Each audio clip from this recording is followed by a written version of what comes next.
몽테뉴, 자아의 건축가, 확신의 시대에서 인간의 불완전함을 발견한 최초의 근대인입니다. 1570년 숲길에 충돌이 있었죠. 즉 죽음의 문턱까지 간 거지요. 자신의 영지 근처의 숲길에서 말을 타고 달리던 중 뒤에서 달려온 강력한 말과 순식간에 몽테뉴는 충돌합니다. 몽테뉴는 공중으로 튀어올라 땅에 떨어졌지요. 즉시 호흡이 멈추고 꼼짝도 하지 않았고 하인들은 그가 죽었다고 생각했습니다. 모두가 비명과 고통을 예상했지요. 그 순간 깨어난 몽테뉴의 얼굴은 너무나 평온했습니다. 몽테뉴 자신은 이 휴식 속에서 무한한 달콤함을 느꼈다고 했습니다. 나는 죽어가고 있었고 그것이 하지만 전혀 불쾌하지 않았다는 겁니다. 고통보다 먼저 찾아온 평온이었지요. 이러한 말에서 떨어진 이러한 경험은 몽테뉴의 세계관을 완전히 뒤집어 놓았습니다. 즉 깨달음이 있었지요. 인간을 괴롭히는 것은 죽음 그 자체가 아니라 죽음에 대한 생각, 공포라는 사실입니다. 우리가 상상하는 죽음의 공포는 실제 죽음보다 훨씬 무겁고 허구적임을 몸으로 증명한 셈이죠. 죽음에 대한 인식 곡선을 보면 시간이 흘러감에 따라 결국은 충돌이 이루어지고 기절이 이루어지고 의식이 회복되는 그러한 시간의 순서에 따라서 결국은 대부분의 타인들은 예상하기에 고통과 공포가 심하리라고 생각합니다. 하지만 몽테뉴의 경험은 죽음에 대한 인식 곡선이 평온과 달콤함으로 올라갔다는 사실이죠. 자유를 향한 첫 번째 실험이 있었습니다. 16세기 프랑스의 일반적인 교육과 피에르 에켐 아버지의 실험 교육을 비교해 보면 16세기 프랑스의 일반적인 교육은 학습의 동력이 공포와 억압이었지만 아버지, 즉 몽테뉴 아버지 피에르 에켐의 실험 교육은 학습의 동력이 호기심과 아름다움이었습니다.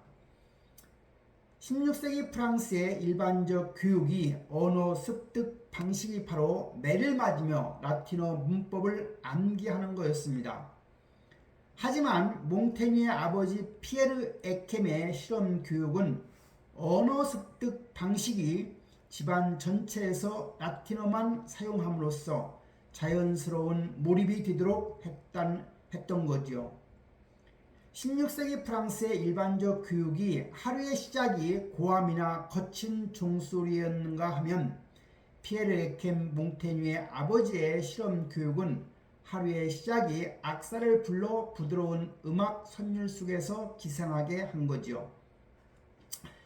16세기 프랑스의 일반적 교육의 최종 결과는 복종이 미덕인 인간을 양성하는 데 있었다고 하면 몽테뉴의 아버지 피에르 에켐의 실험 교육은 최종 결과가 스스로 원해서 배우는 자유로운 기질의 아이를 양육하는 것이었습니다. 훗날 엄격한 규율과 암기 위주의 수업을 견디지 못했던 것은 이미 그 내면에 호기심과 자유가 뿌리 내렸기 때문이라고 생각됩니다. 진실을 가리는 법정, 바로 흔들리는 확신이 있었지요. 인간 판단은 항상 불완전할 수밖에 없습니다. 무슨 얘기냐? 몽테뉴는 1557년 24세의 나이로 보르드 고등법원 고문관으로 임명받게 됩니다. 같은 사건을 두고도 전혀 다른 진술을 하며 양쪽 모두가 거짓말 없이 자신의 진실을 굳게 믿는 모습을 수없이 목격하게 됩니다. 즉 원고의 확신이었지요. 반면에 판결 내리는 법관 또한 기억이 흐릿하고 감정에 흔들리며 선입견에 갇힌 인간에 불과했다는 사실입니다. 법정은 진실을 가려내는 곳이 아니라 불완전한 인간이 불완전한 인간을 심판하는 곳이 아닌가 하는 생각을 했던 겁니다. 이성으로 설명할 수 없는 단 하나의 관계가 있습니다. 왜 그를 사랑했느냐고 묻는다면 나는 이렇게밖에 답할 수가 없다. 그였기 때문이고 나였기 때문이다. 18세에 자발적 복종론을 쓴 천재적 사상가 에티엔 드라보에시와의 만남이 있었습니다. 그들은 단순한 동료 사이를 넘어 서로의 독자이자 비판자가 된 강렬한 우정이 있었습니다. 법정에서 온종일 이유를 따지고 증거를 검토하던 몽테뉴조차 이 우정의 이유는 논리적으로 증명할 수 없었던 셈이죠. 1572년 모든 닻이 사라진 후에 남겨진 것입니다. 법정의 논리, 라보에시와의 완벽한 우정, 아버지 피에르의 가족의 어떤 후원, 가장 중요한 대화 상대를 잃게 됩니다. 세상의 객관적 진리마저 의심하게 된 38세의 몽테뉴였죠. 외부 세계에 대한 판결을 멈추고 가장 미지의 영역인 자기 자신을 향해 방향을 돌립니다. 즉 모든 공직을 스스로 내려놓고 자신의 성으로 기원을 선언하게 됩니다. 세상으로부터의 도피가 아닌 자아로의 진입이지요. 자신과의 약속으로 탑의 서재에 은둔을 시작한 몽테뉴입니다. 이 공간을 세상에 대한 실망으로 도망친 도피처는 아니었습니다. 타인의 시선이 요구하는 삶을 멈추고 자신을 해부하고 관찰하기 위해 마련한 최초의 자아 연구실인 셈입니다. 참나무 들보 스스로를 향한 질문들이죠. 그리고 그 서재에는 천권의 장서가 있었습니다. 바로 인류 지혜와의 대화가 가능했던 곳이죠. 그리고 세 개의 창문이 있었습니다. 이것은 바로 세상을 관찰하는 시선이 되겠습니다. 탑의 벽에 새겨진 단 하나의 질문이 있었습니다. 나는 무엇을 아는가? 서재의 44개의 참나무 들보에 삶과 죽음, 인간 판단의 불확실성에 대한 문장을 새겨 넣었습니다.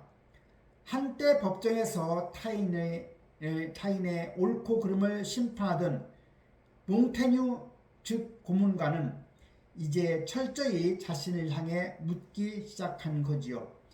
나의 기억, 나의 두려움, 나의 편견 속에서 나는 과연 무엇을 진실이라고 확신할 수 있는가입니다. 위대한 철학 대신에 솔직한 인간을 발명합니다. 인간이라 함은 형편없는 기억력과 허영심과 심한 신장 결석의 고통을 몽테뉴는 앓고 있었지요. 또한 몽테뉴는 때때로 게으름도 폈습니다. 1572년 집필을 시작해서 1580년 수상록을 초판을 출간하게 됩니다. 에세는 시도 혹은 실험을 의미하지요. 신학 역사 완벽한 영웅을 찬양하던 16세기 유럽 문단에 던져진 충격이었습니다. 결함과 모순투성이인 자신을 영웅화하지 않고 있는 그대로 기록한 것이죠. 즉 나는 내 책의 소재라는 겁니다. 살아 숨쉬는 일기체로서의 책입니다. 첫 번째 단계는 관찰입니다. 독서나 일상에서 주제를 발견하는 거지요. 두 번째 단계 스텝 2는 이탈, 바로 원래 주제에서 벗어나 자유롭게 사색하는 것이고요.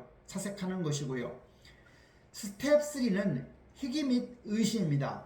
자신의 편견을 투영하여 의심하는 거지요. 스텝 4는 끝없는 수정입니다. 변화하는 자신을 반영해 다시 계속해서 고쳐 쓰는 거지요. 결론을 향해 직선으로 달려가는 논문이 아닙니다. 인간의 정신이 실제로 움직이는 방식, 즉 방황하고 의심하고 다시 돌아오는 것을 그대로 구현한 새로운 장르의 탄생이라 할 수 있습니다.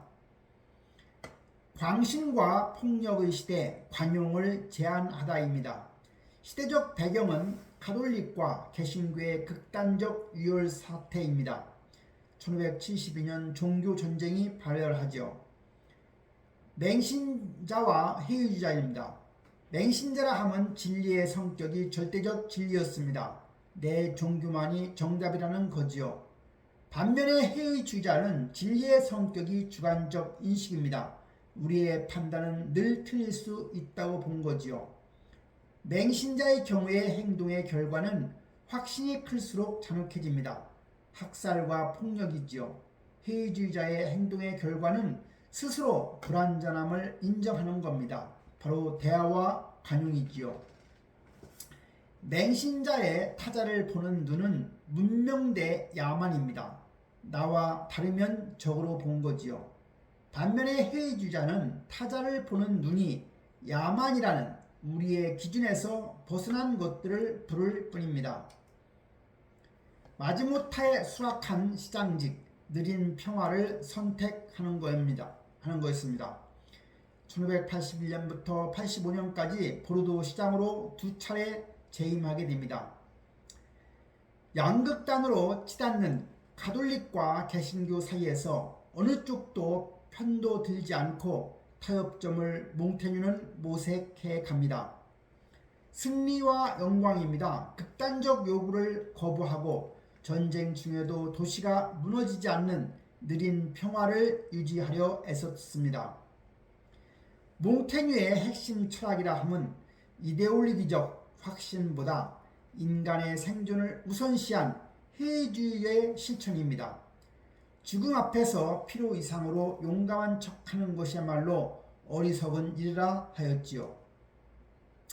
완성될 수 없는 책, 변모하는 자아입니다. 세상을 떠나는 날, 즉 1592년까지 수상록의 여백에 계속해서 메모를 남기며 원고를 수정합니다. 몽테뉴는 신장결석의 고통과 육체의 쇠약함조차 끝까지 자아 관찰의 대상으로 삼았다는 사실입니다. 몽테뉴의 글을 읽고 찾아온 마리두 브루네와 지적 유대를 맺고 훗날 끊임없는 수정본들을 묶어 편집하게 됩니다. 어제 옳다고 생각했던 것이 오늘은 틀린 것처럼 보이기도 했습니다. 즉 인간이 변함으로 책도 달라져야 했다고 보는 거지요. 불완전한 인간으로 살아갈 용기입니다. 파스칼, 식스피어, 버지니아 울프 그리고 니체까지 수백 년간 수많은 사상가들은 사로잡은 기록입니다. 즉 그들은 몽테뉴를 읽으며 삶이 조금 더 즐거워진다라고 말하였지요. 몽테뉴는 완벽한 인간을 제시하지 않았습니다.